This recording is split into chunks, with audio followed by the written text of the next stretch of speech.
चलनी पोखरा नहाए गईनी हो। ए सखी पोखरा से लईनी हम मटिया त शिव पार्वती बनाइले हो। सखी पोखरा से लईनी पियरी मटिया त शिव पार्वती बनाइले हो। गोदिया बनाइले गणेश पुत्र पूजा हम करिले हो। गोद में बनाइले गणेश बाबू पूजा हम करिले हो। सखिया दिन भर रहनी निरारा उपासत तीज हम भूखल बानी हो। सखिया दिन भर कैनी निर्जला उपवासत तीज हम भूखल बानी हो। सांझी के दिया न जलवनी त जलवा चढ़वनी नु हो। सांझी के दिया न जलवनी त जलवा चढ़वनी नु हो। सखिया बेलावा पतैया फूल फरहरिया त सब कुछ चढ़वनी नु हो।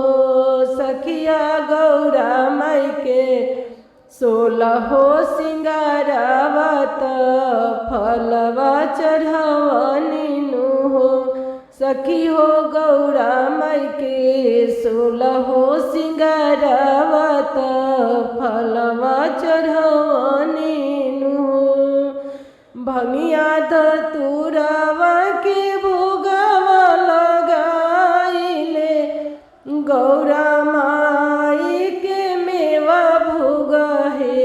आहे गणपत के लड्डुआ खियाइले तीज व्रत करिले हो।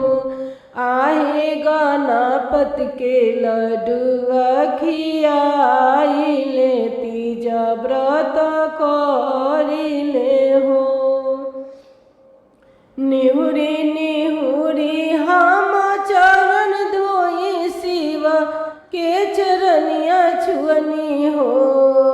निहुरी निहुरी हम चरण छुअनी शिव के चरनिया परनी हो। शिवजी दे दीना हमें आशीर्वाद तीज के बरत कैनी हो। शिवजी दे दीना हमें आशीर्वाद तीज के बरत कैनी हो।